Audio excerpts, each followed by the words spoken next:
ॐ नमो भगवते वासुदेवाय।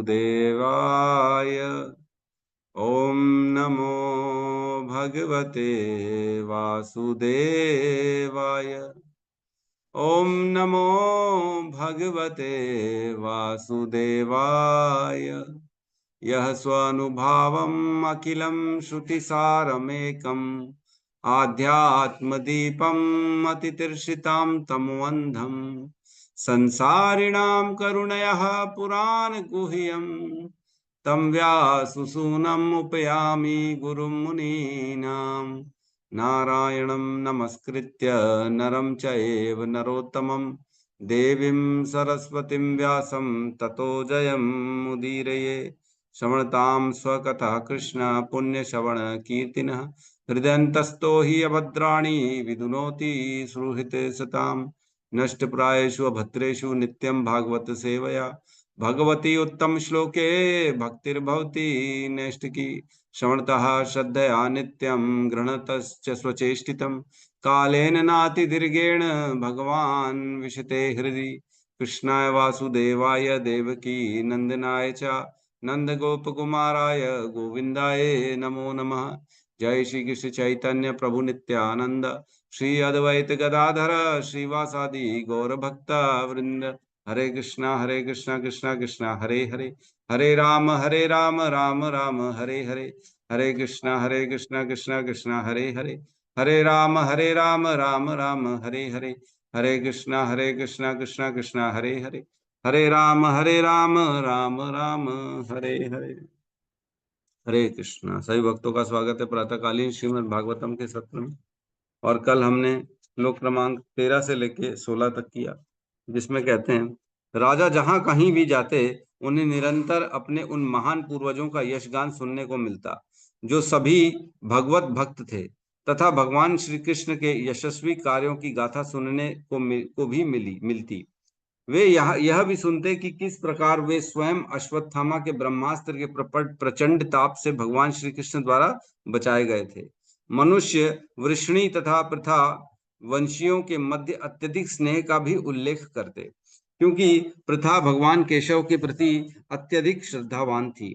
राजा ने ऐसा यशगान करने वालों से अत्यधिक प्रसन्न होकर परम संतोष के साथ अपनी आंखें खोली। उदारतावश उन्होंने प्रसन्न होकर उन्हें मूल्यवान मालाएं तथा वस्त्र भेंट किए। अगर कोई स्तुति गा लेगा तो हम दे देंगे उसको कुछ। गौतम बुद्ध प्रभु, मैं आज आपकी तारीफ करूं, वाह गौतम प्रभु आप कितने बड़े शुद्ध भक्त हैं, आप तो ये हैं वो है, तो मेरे को क्या कुछ दे देंगे? 1000-2000 रुपए निकाल के दे देंगे? अरे आपने तो बढ़िया काम कर दिया। तो राजा ने यहाँ पे मूल्यवान भेंटें कर दी। क्यों? क्योंकि उन्होंने कृष्ण और उनके पूर्वजों की जो है गाथाएं सुनाई और उनका यशगान किया। अगले श्लोक में कहते हैं, 16 नंबर श्लोक में, जो हमने कल पढ़ लिया था।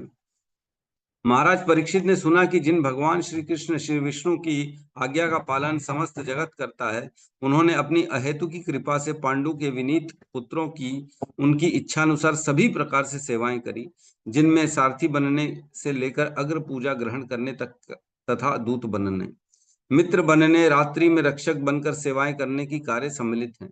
उन्होंने सेवक की तरह पांडवों की आज्ञा का पालन किया तथा आयु में छोटे की तरह उन्हें प्रणाम किया। जब महाराज परीक्षित ने यह सब सुना तो वे श्री भगवान के चरण कमलों की भक्ति से अभिभूत हो उठे। तो बता रहे हैं क्या क्या सुना। उन्होंने सुना कि किस प्रकार भगवान सेवाएं करते हैं अपने भक्तों की। भगवान ऐसा नहीं है कि अपने आप को भगवान ही मानते हैं, नहीं नहीं, वो भगवान अपने भक्तों के पराधीन चले जाते हैं। मैं हम भक्ता पराधीन हूँ, मैं भक्त के नीचे हो जाता हूँ, भक्त की सेवा करते हैं भगवान। तो एक कथा आती है जो है एक जो है लेडी की, साउथ इंडिया में है ना, सक्कू बाई। सक्कू बाई की कथा आती है, जिसमें सक्कू भाई की बड़ी निष्ठा थी विट्ठल पे। विट्ठल जो है वहां पे क्या बोलते हैं, शोलापुर के पास जो है ना, कौन सी जगह है विट्ठल भगवान कहाँ पे है? पंढरपुर। यस, पंढरपुर में है भगवान विट्ठल का जो है। पंढरपुर में आप जाके दर्शन कर सकते हैं। तो वहां पे ना वरकारी वरकारी होती है। वरकारी वो पूरे ना 2 महीने की वो लोग जो है परिक्रमा लगाते हैं, 200-250 किलोमीटर की परिक्रमा होती है। मेरे ख्याल से अभी बारिश के आसपास होती होगी, मैं नहीं मालूम, मेरे को नहीं मालूम कब होती है। बट कहने का मतलब है, जो सक्कू बाई थी ना, उसकी बड़ी इच्छा होती थी कि मैं भगवान की जाऊं और परिक्रमा लगाऊं। वहीं पे शोलापुर में वहीं पे रहती थी। तो वो जो है देखती थी, रोज जाते थे लोग, जय विठ्ठल विठ्ठल विठ्ठल करके जाते थे उसके घर के सामने से परिक्रमा लगाने, और बेचारी रोती थी ये कि मैं नहीं जा पा रही। और जो सक्कूबाई थी, उसकी सास बहुत खतरनाक थी, उसको बहुत मारती थी। उसके पति भी अपनी माता के साथ रहते, माता का साथ देते थे, और सक्कूबाई का जीवन एकदम सुख चैन खत्म था। उसको डंडे भी मारते, उससे पूरा काम भी कराते, खाना भी कम देते। तो उसके हृदय में आया, मैं ये क्या कर रही हूँ, मैं भगवान के पास जाना चाह रही हूँ, मेरे को जाने नहीं दे रहे, कैसे करूं कैसे करूं। तो एक दिन बहुत ज्यादा जब उसके ऊपर अत्याचार हुआ, तो उसको ना बांध दिया गया घर के बाहर, हाथ पैर उसके बांध दिया गया। बोले तेरे को पनिशमेंट है, तू जो है तेरे को खाना भी नहीं देंगे, अब तू बंद यहीं पे बंद। तो उसको जब बांध दिए, तब आसपास के जब साधु जा रहे थे विठ्ठल विठ्ठल, तो ये भी विठ्ठल विठ्ठल गा रही थी। तो लोगों ने बोला चलेगी, छुड़वा दिए। लोगों ने आए, इसकी मदद करी, इसका हाथ पैर खोला, और इसने क्या किया, चुपचाप चले गई अपने विठ्ठल के पास। बोले मेरे को रहना ही नहीं, अब मैं अपने प्राण वहीं त्याग दूंगी विठ्ठल के पास। विठ्ठल के पास गई, धीरे धीरे वो चली गई। तो जब उसको 1 महीना हो गया, उसने 1 महीना लगा दिया वहां पे, पूरा विठ्ठल जी के यहाँ पूरा दर्शन वर्शन करी, मंदिर गई, दर्शन करी, वहीं रोई, मत्था टेकी, सब करी। जब 1 महीने के बाद आती है, तब पता पड़ता है कि दूसरी सक्कूबाई पूरा महीना थी वहां पे। एक सक्कूबाई तो ये ओरिजिनल थी, दूसरी सक्कूबाई जो भगवान ने सक्कूबाई का वेश धारण करके उस घर में उसी सास से मार भी खाया, सेवा भी करी। क्यों? क्योंकि उसके भक्त की इच्छा थी कि मैं आपके दर्शन करने। तो भगवान ने क्या किया, अपना वेश बदलकर सक्कूबाई का वेश धारण कर कर उसका जो है उसके घर गए और उसके यहाँ सारा काम किया। तो इसमें दो तरह की कथाएं हैं। इसमें कहते हैं, एक में कथा में ये कहते हैं कि सक्कूबाई ने अपने प्राण वहीं पे मंदिर में छोड़ दिए, है ना। तो जब छूट गए प्राण, तो वहां पे साधुओं ने उसका अंत्येष्टि कर दी, और उसके जो है ना पूरा भस्म उठा के वापस उसके घर आए, है ना, कुछ साधु ने। तो जब साधु वापस आए, तो उन्होंने देखा कि सक्कूबाई तो यहीं पे, तो नहीं, दूसरी सक्कूबाई है। तब सब आश्चर्य हो गए, और वह सक्कूबाई अदृश्य हो गई, फिर सबके सामने अदृश्य हो गई। और ये जो अस्थियां लेके आए थे, इससे दोबारा नई वही जो सक्कूबाई थी, उसको दोबारा शरीर प्रदान किया गया। इस तरह की भी कथाएं आती हैं, अलग अलग तरह की कथाएं आती हैं। बेसिकली कहने का मतलब ये है कि भगवान अपने भक्तों के लिए स्वयं मार भी खाते हैं, उनके घर का काम भी करते हैं। अपने हाथों से झाड़ू पोछा लगाया होगा उन्होंने, अपने सास की, उसकी सास की पैर भी दबाया होगा उन्होंने, खाना भी कम दिया होगा उसको, खाना भी नहीं देते होंगे। सोचो, सब काम किया किसने? भगवान ने, अपने भक्तों के, भक्तों के प्रेम के प्रति भगवान बड़े जो है ना बहुत ज्यादा सब दे देते, निछावर कर देते, अपना सब कुछ दे देते हैं भगवान। तो हमको भगवान का प्रेम चाहिए, न कि जो है भगवान से कुछ चाहिए। हमको भगवान चाहिए, भगवान से भगवान चाहिए, न कि भगवान से कुछ चाहिए, है ना। तो भगवान से कुछ मांगना नहीं चाहिए, कभी भी नहीं मांगना चाहिए, मेरे को ये दे दो, मेरा उन्नति कर दो, मेरा नौकरी लगा दो, मुझे बच्चा दे दो। नहीं नहीं नहीं, मुझे आप चाहिए, बस आप रहो मेरे साथ, और कुछ नहीं चाहिए मेरे को। तो इस प्रकार की हमको भावना करनी चाहिए भगवान के साथ। तो आज हम श्लोक क्रमांक 17 में प्रवेश करते हैं। ठीक है, बहुत सुंदर ये अध्याय चल रहा है, और अध्याय का नाम है परीक्षित, महाराज परीक्षित ने कलयुग का सत्कार किस प्रकार किया। तो अभी मेन चर्चाएं हमारी चालू होने वाली हैं कि कैसे परीक्षित महाराज ने कलयुग को देखा। अभी तक हम उस पे आए नहीं है, उनको अभी खाली पता पड़ा था। हम अभी श्लोक क्रमांक 17 में, ठीक है। श्लोक क्रमांक 17, अध्याय 16, स्कंद 1, महाराज परीक्षित ने कलयुग का सत्कार किस प्रकार किया। साथ में दोहराएंगे।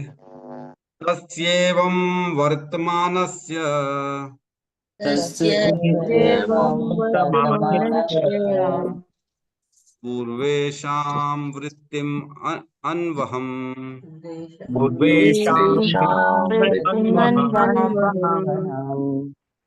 नातिदूरे किलाश्चर्यम् नातिदूरे किलाश्चर्यम् यदासीत तन्निबोध मे।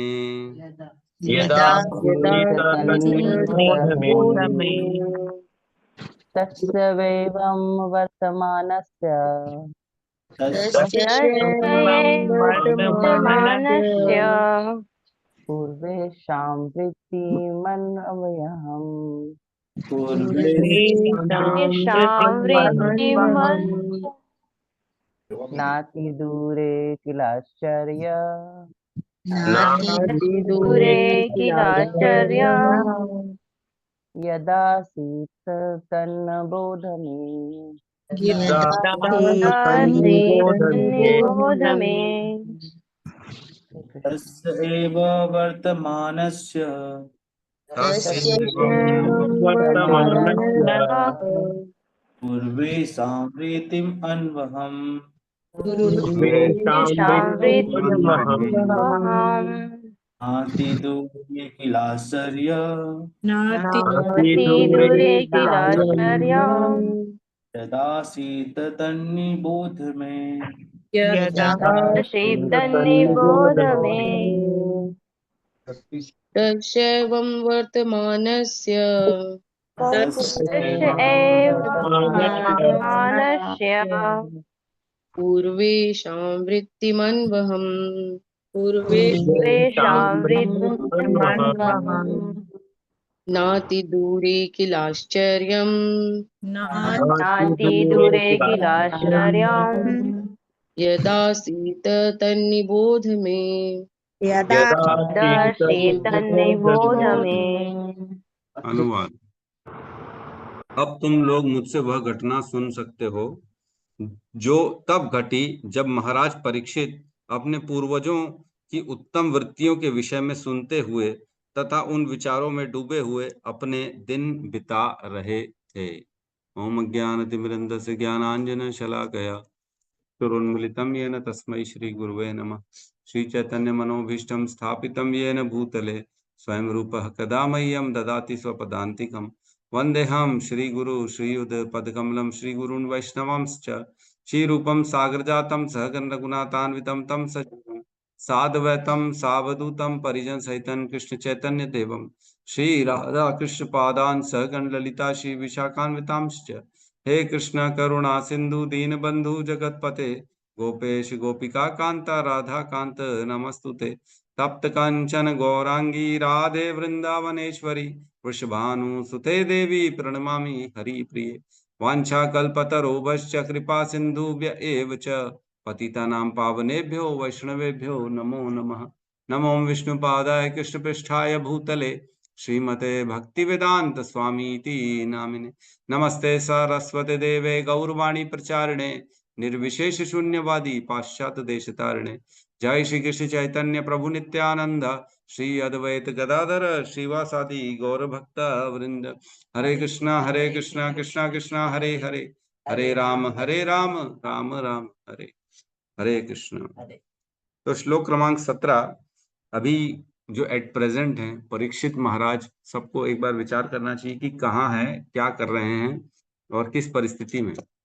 वो अपने राज्य से निकले हैं, है ना, अपना ऐश्वर्य और अपना शक्ति प्रदर्शन के लिए सारे अलग अलग वर्षों में गए हैं। वो भरद्वाज में, हरिवर्ष में, किम पुरुष वर्ष में, इन सब जगह गए हैं वो, अनेक अनेक जगहों में। और वहां जा जाके अपने पूर्वजों और कृष्ण की कथा को सुन के बड़े भाव विभोर हो रहे।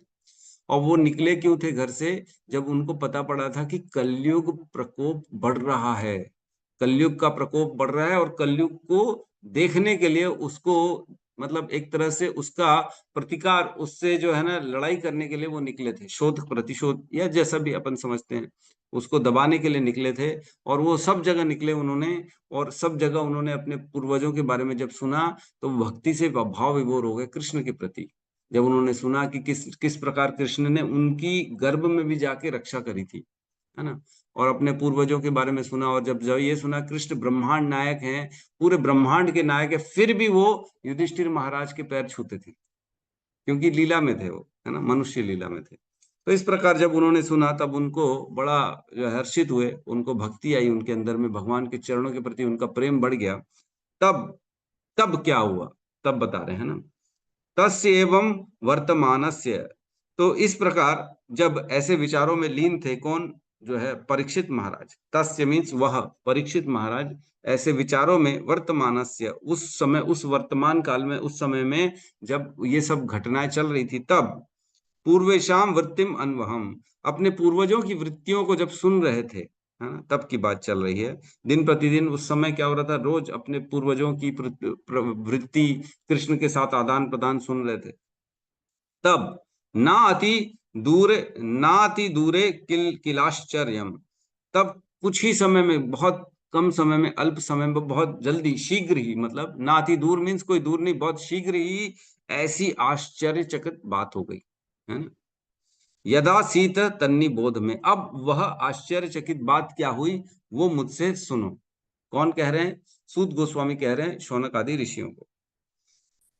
तो जब हम भी कहीं जाते हैं, या बड़े बड़े लोग, राजा राजा परीक्षित जा रहे हैं, सपोज करो दूसरे राज्य में, जो छोटे छोटे राजा हैं उनसे चर्चाएं कर रहे हैं, तो क्या बातें चल रही हैं, हरि चर्चा चल रही है, कृष्ण की चर्चाएं चल रही हैं, पूर्वजों की चर्चाएं चल रही, कैसे कृष्ण ने अपने भक्तों के साथ आदान प्रदान किया, ये बातें चल रही।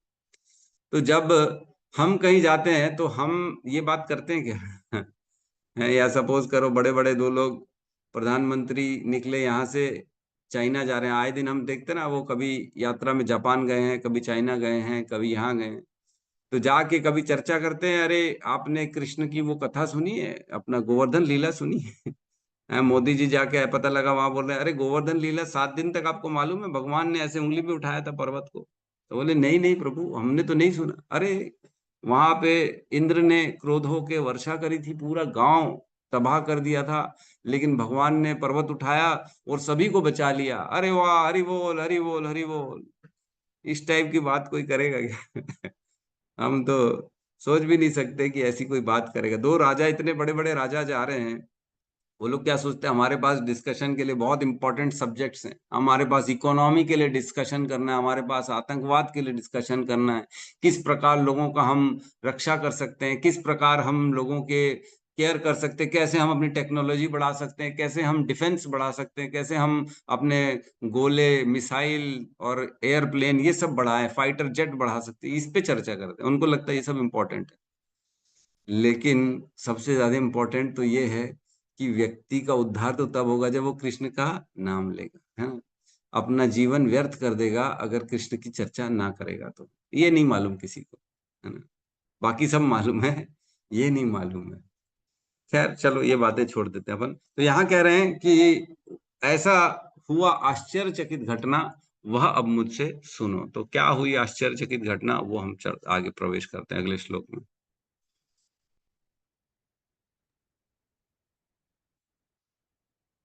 श्लोक क्रमांक 18। धर्म पैदेकेन चरण धर्मपदैकेन चरणः धर्म पदैकेन चरण धर्मपदैकेन चरणः विच्छायाम उपलभ्य गाम विच्छायाम् उपलभ्यगाम् पृच्छाति समाश्रुवदनाम पृच्छेत्समाश्रुवदनाम् क्षमश्रुवन्दना विवत्साम इव मातरम विवत्सामिव मातरम् धर्मः पदकेन चरण धर्मपदैकेन चरणः भिक्षायाम् उपलभ्यगाम् विच्छायाम् उपलभ्यगाम् पृच्छति स्माश्रुवदनाम् विवत्सामिव विवत्साम् इव मातरम्।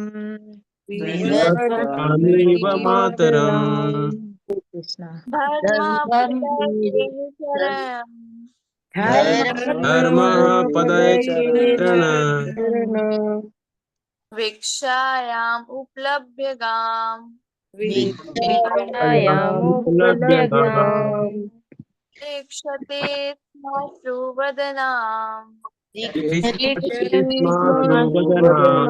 वन्दना देवस्ताम् इव मातरम्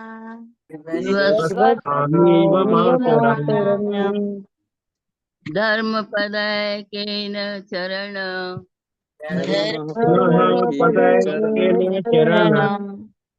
विवच्छायामुलभम्य ग्राम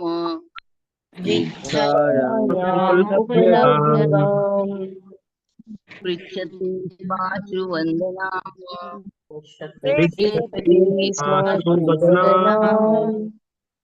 विवत्सामीव मातरम्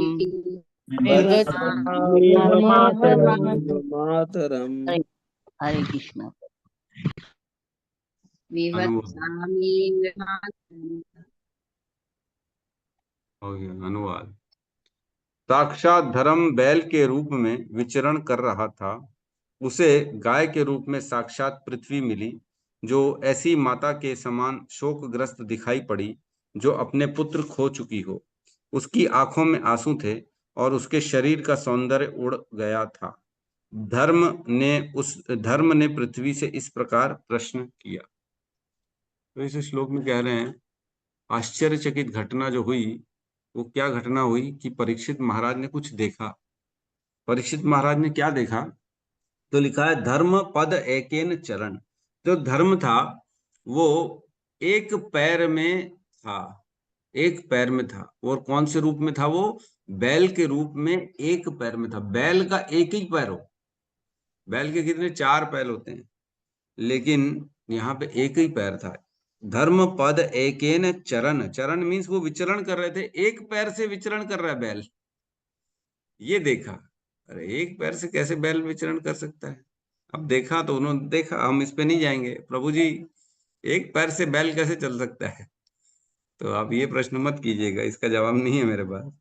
लेकिन बैल जो था धर्म के रूप में दिखा उनको, और वो एक ही पैर में था और एक पैर से विचरण कर रहा था। सबसे बड़ी बात। और क्या कह रहे हैं? विच्छायाम उपलब्ध गाम।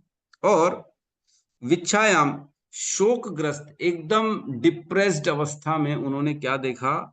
एक गाय को देखा। विच्छायाम उपलब्ध गाम, उदासीन गाय को वहां पे स्थित देखा। एक गाय देखी जो कि उदास थी बहुत ज्यादा। तो वो गाय कौन है? पृथ्वी के रूप में गाय को देखा। धर्म के रूप में बैल को देखा, पृथ्वी के रूप में गाय को देखा। और क्या कह रहे हैं आगे? पृच्छति समाश्रु वदनाम।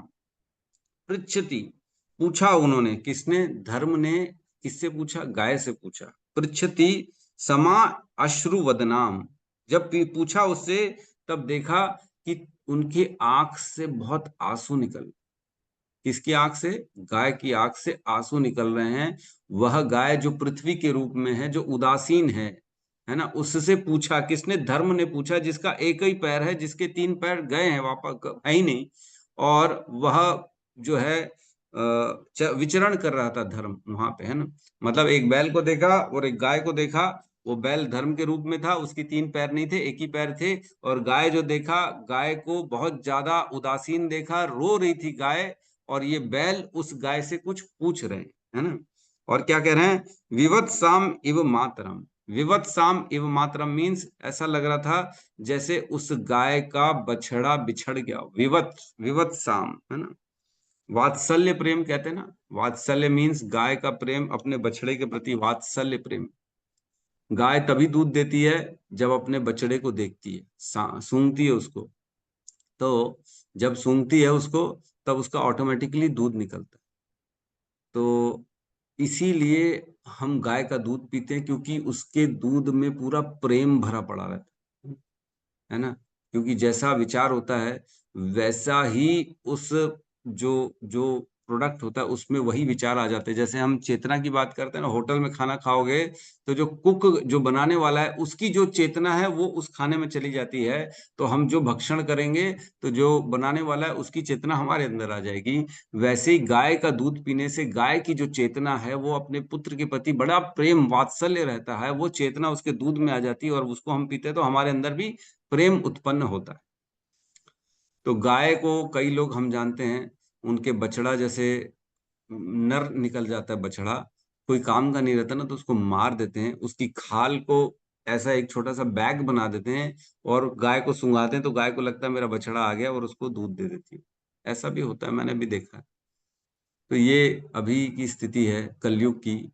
मनुष्य क्या क्या नहीं कर रहे हैं, केवल दूध का व्यवसाय कर रहे हैं, गाय को पाल नहीं रहे हैं, दूध बेचने का बिजनेस कर रहे हैं। तो इसलिए तकलीफें बढ़ रही हैं। जितना जितना हम पशुओं के साथ गलत व्यवहार करेंगे, जितना जितना पशु दुखी होंगे इस संसार में, उतना उतना मनुष्य भी दुखी होंगे निश्चित तौर से। तो इसमें कहा गया है कि उसकी आंखों में आंसू थे, किसकी? गाय की आंखों में आंसू थे। तो ये देखा किसने? जो है परीक्षित महाराज। तो इसके तात्पर्य में लिखा है कि यह सब नहीं देख पा रहे थे, सबने नहीं देखा इसको। ऐसा नहीं कि सबने देखा, पूरी प्रजा ने देखा, आसपास के लोगों ने देखा। जैसे हम देखते हैं, कभी रोड एक्सीडेंट देख लेते हैं, कभी जा रहे हैं तो कुछ और देख लिया हमने। सब नहीं देख पा रहे थे। परीक्षित महाराज क्योंकि बड़े धर्म उन्नत थे और उन्होंने अपनी दृष्टि, जो शक्ति थी अपनी तपस्या की, भक्ति की शक्ति, उससे ये देख पा रहे थे, और कोई नहीं देख पा रहा था। सबके लिए विजन नहीं था ये केवल परीक्षित महाराज के लिए था। तो इसके तात्पर्य में कहा गया है कि जितना जितना ब्राह्मण लोग जो है वो अपने ज्ञान का प्रदर्शन करेंगे, ज्ञान से लोगों को मतलब ज्ञान देंगे। ब्राह्मण का क्या काम होता है? पूरे संसार में सभी लोगों को ज्ञान देना, ताकि वो अपने जीवन को शास्त्र संबंधित जिए, न कि शास्त्र के विरुद्ध जिए। लेकिन आजकल के ब्राह्मण समाज से गायब हो गए हैं। वो खुद ही दारू पी रहे हैं, वो खुद ही गुटखा खा रहे हैं, खुद ही पान चबा रहे हैं, तो वो क्या दूसरों को ज्ञान देंगे? तो ऐसे लोगों के कारण समाज पूरा जो है ना इधर उधर भटक गया है, और केवल पैसा, कलयुग का पूरा प्रकोप सबको दिख रहा है। पैसे के कारण जो है लोग बुचर खाना खोल दिए, पोल्ट्री खाना खोल दिए। लोगों को ऐसा लगता है ये भी एक बिजनेस है। पशु पालना, बड़ा करना और पशु वध करके उसका मांस बेचना, इसमें किसी को कोई पाप नहीं दिखता, क्योंकि ज्ञान देने वाले नहीं है, ब्राह्मण ही नहीं है ना। तो इसमें कहा गया ब्राह्मणों, जो भगवान कृष्ण है उनका हम जो श्लोक बोलते हैं, नमो ब्राह्मण देवाय गौ ब्राह्मण हिताय च जगत हिताय कृष्णाय गोविंदाय नमो नमः। हम कृष्ण को प्रणाम करते हैं, नमन करते हैं। क्यों? क्योंकि वो ब्राह्मणों के रक्षक हैं और वो गाय के रक्षक हैं, गायों के रक्षक हैं और ब्राह्मणों के रक्षक हैं। गायों के ब्राह्मण रक्षक हैं क्योंकि गाय की रक्षा करना हमारा धर्म है, और ब्राह्मणों की रक्षा इसलिए करते हैं ताकि पूरा समाज धर्म का आचरण कर सके, ताकि समाज को सही रास्ता दिखाई दे, सही रास्ता बताने वाला कोई तो हो, इसलिए ब्राह्मण। लेकिन अब ब्राह्मण जीरो हो चुके हैं, है ना। तो शील प्रभुपाद ने इस्कॉन की संस्थापना का नींव रखी। उन्होंने ऐसे ही संस्थान रखी जहां से हम शास्त्र अनुसार अपने जीवन को चलाने का ज्ञान प्राप्त करते हैं। तो हमको इस्कॉन के माध्यम से समझना चाहिए। ये इस्कॉन ज्वाइन कर लिया, बस माला करते हैं और क्या प्रभु जी, बस अपना धंधा करते हैं और कुछ नहीं करते। मैं ऐसे भी लोगों को जानता हूं जो यद्यपि इस्कॉन में जुड़े हुए हैं और दीक्षित भी हैं, माला भी करते हैं, लेकिन पाप करते हैं, अपने जीवन को सही दिशा में नहीं ले जा पाते। क्यों? गलती किसकी है? गलती आदमी की। वो कभी सुनता नहीं है ना, श्रवण करेंगे नहीं, क्लासेस में आएंगे नहीं, तो पता कैसे पड़ेगा कि जीवन जीना कैसे है।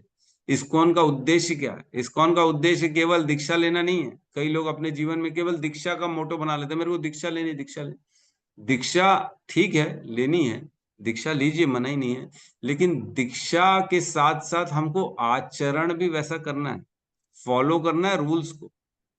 केवल टैग नहीं चिपकाना है कि आई एम दीक्षित, I am initiated, I am ये, आई एम वो, बस you don't know me, I am Madhavacharya, ऐसे इसका कोई अर्थ नहीं। अगर हमने अपना नाम बदल लिया लेकिन आचरण नहीं बदला तो वह दीक्षा व्यर्थ है। आचरण बदलना अति आवश्यक है, क्योंकि हम किससे झूठ बोल रहे हैं? हम ये किसके लिए कर रहे हैं? अपने लिए कर रहे हैं कि दूसरों के लिए कर रहे हैं? केवल दूसरों के लिए हमने दीक्षा ली क्या? नहीं, हम दीक्षा ले रहे अपने लिए, अपनी आत्मा के लिए, अपने उद्धार के लिए, कैसे मैं भगवत प्राप्ति कर सकूं, इसलिए हमने दीक्षा ली। तो हमारा कर्तव्य है कि हम अपने जीवन को सही दिशा में लाएं, जो शास्त्र कह रहे हैं उसको सुने और उसके अनुसार अपने जीवन को चलाएं। ये हमारे को खुद को, हमारी नैतिक जिम्मेदारी है। तो बेसिकली यहाँ पे परीक्षित महाराज जो है ना, इन्होंने देखा। ठीक है, हम अगले श्लोक में प्रवेश करते हैं।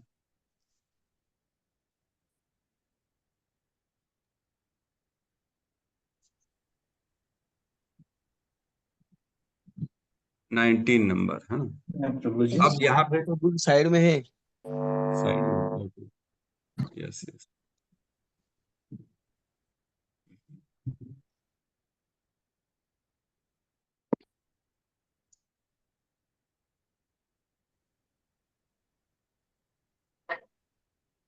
अभी क्लियर है। जी प्रभु। हाँ, अब यहाँ से अब हम क्या सुनने वाले हैं? जो आश्चर्यचकित बात थी वो सुनेंगे। और पिछले श्लोक की लास्ट लाइन जो थी ना, वो मैंने पढ़ना भूल गया, आपको सुना रहा हूं मैं। जो पिछला श्लोक पढ़ा उसका लास्ट लाइन कहते हैं, तब गाय बैल के साथ दुर्व्यवहार होता है और जो परिणाम निकलता है उसके निम्नलिखित प्रमुख लक्षण हैं। तो लक्षण देखे, जब गाय बैल के साथ अधर्म हो रहा था तो वो लक्षणों की चर्चा हो रही है। और यहाँ पे ये बता रहे हैं कि जो बैल था, वो जो धर्म रूप में था, उसने क्या पूछा, उसने प्रश्न किए, कुछ बात कर रहे थे गाय बैल आपस में, तो क्या क्या बात की है वो चर्चा चल रही है यहाँ पे, है ना। तो धर्म उवाच धर्म उवाच कच्चिद्भद्रे अनामयमात्मनस्ते भद्रे अनामयमात्मनस्ते नस्ते कच्चिद्भद्रे अनामयानात्मनस्ते कच्चिद्भद्रे अनामयमात्मनस्ते इच्छायाति मलये जन्मुखेन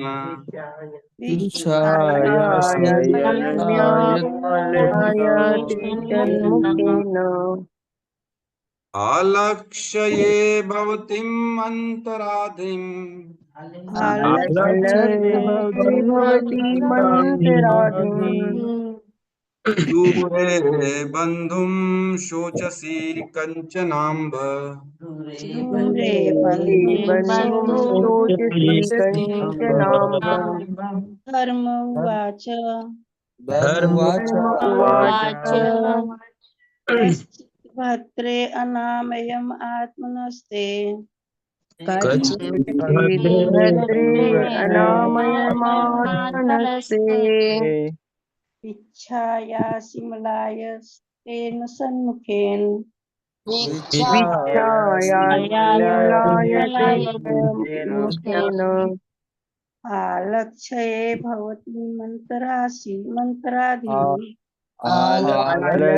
भवति मन्तराधिम् दूरे बन्धुं शोचसि कञ्चनाभ दूरे बन्धुं शोचसि कञ्चनाम्ब। हरे कृष्ण। धर्मवाच उवाच कच्चिद्भद्रे नामयमात्मनस्ते भद्रे अनामयमात्मनस्ते विच्छायासि म्लयाते सन्मुखेन विच्छायासि म्लायते सन्मुखेन आलक्ष्ये भवतीम् अन्तराधीम् भवति मन्तराधिम् दूरे बन्धुं शोचसि कञ्चनाम्ब दूरे बन्धुं शोचसि कञ्चनाम्ब। अनुवाद। धर्म ने बैल के रूप में पूछा, हे महोदया, आप स्वयं स्वस्थ तथा प्रसन्न तो हैं? आप शोक की छाया से आवृत क्यों हैं? आपके मुख से ऐसा लगता है कि आप मलान पड़ गई हैं। क्या आपको कोई आंतरिक रोग हो गया है, या आप अपने किसी दूर स्थित संबंधी के विषय में सोच रही हैं? तो प्रश्न क्या पूछ रहे हैं? बैल पूछ रहे हैं, गाय से पूछ रहे हैं, है ना। कच्चिद अभद्रे अनामयम आत्मनस्ते, आपका शरीर स्वस्थ तो है ना? ये बैल ने पूछा, क्या आप स्वस्थ हैं? आत्मनम अस्ते मीन्स आपके शरीर से आप स्वस्थ हैं कि नहीं? शारीरिक स्वास्थ्य होता है कि नहीं? एक होता है मानसिक स्वास्थ्य और एक होता है शारीरिक स्वास्थ्य। शरीर में कहीं तकलीफ हो, हड्डी टूटी हो, है ना, खरोच लगे हो, स्किन फटी हो, कुछ और प्रॉब्लम हो, तो शारीरिक प्रॉब्लम होता है। और एक होता है मानसिक प्रॉब्लम, जिसमें हम मेंटल टॉर्चर या डिप्रेशन, इस तरह की एंजाइटी, इन सब चीजों में प्रवेश करते हैं। तो यहाँ पूछ रहे हैं आपकी स्वास्थ्य, शारीरिक स्वास्थ्य तो ठीक है ना आपका, बैल से पूछ रहे हैं। और क्या कह रहे हैं, विच्छायासी मीन्स आप शोकाकुल क्यों दिख रही हैं, आप शोक से एकदम बहुत ज्यादा दुखी दिख रही हैं, शोक में है। मलयाश मलयातेश अन्मुखेन, और आपका जो मुख है वो उसकी कांति पूरी तरह से जा चुकी है। आपके शरीर की, आपके मुख की कांति जीरो दिख रही है, मतलब आपका चेहरा एकदम डल दिख रहा है ना। म्लान, म्लान मीन्स कांति समाप्त हो जाती है। तो हमने पढ़ा था कांति किसकी किसकी खत्म हो गई थी, हमने पढ़ा था अभी भगवतम में, किसको याद है? यस यस बोलो, अर्जुन गौतम बुद्ध प्रभु बोलो। हरे कृष्ण प्रभु जी, अर्जुन का अर्जुन की प्रभु जी। रहे थे। अर्जुन की कांति पूरी तरह से जा चुकी थी, और भी किसी की कांति गई थी?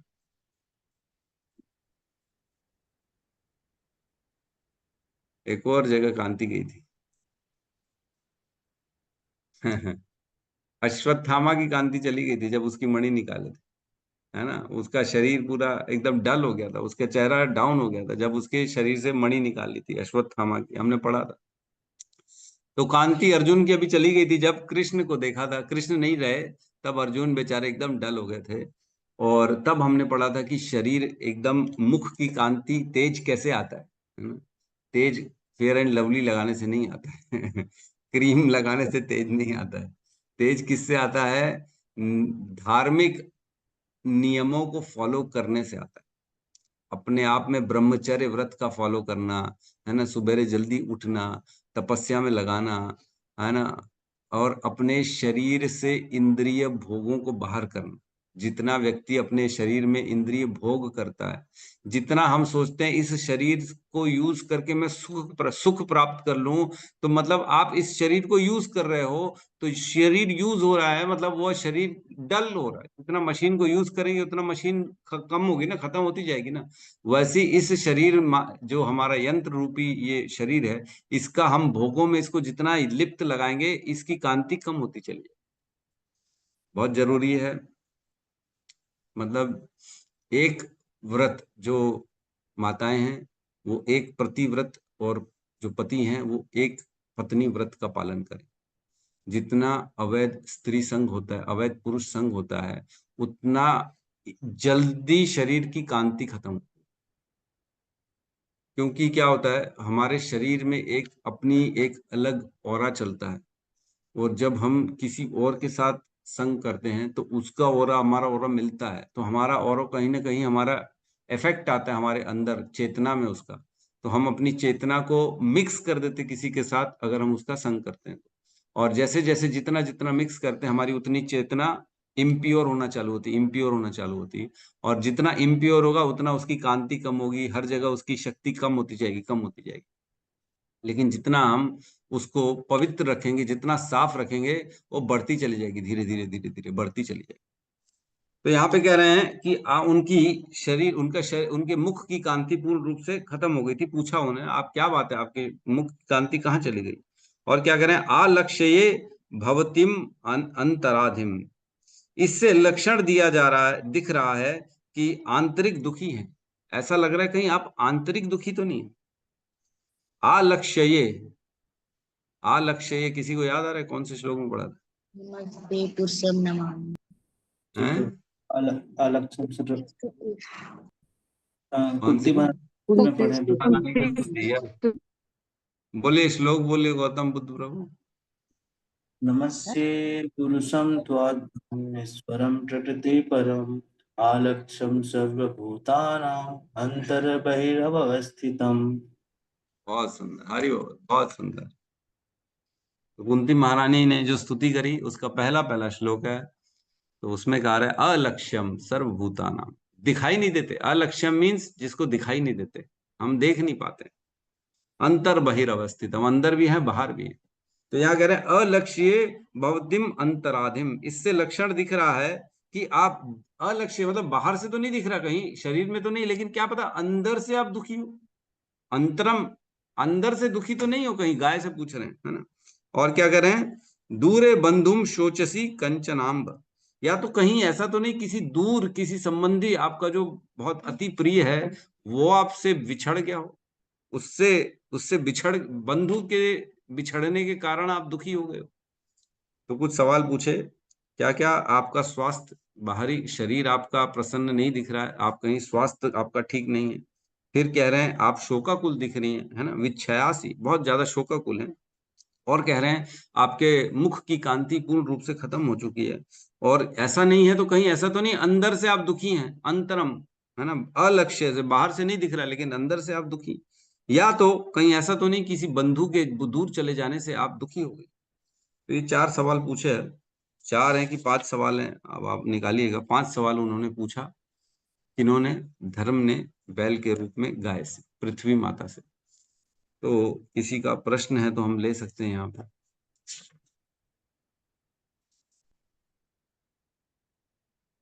किसी का प्रश्न नहीं है। हरे कृष्णा कृष्णा हरे कृष्णा कृष्ण कृष्ण हरे हरे हरे राम राम हरे राम राम राम समस्त भक्त वृंद की वृंद जय। की जय।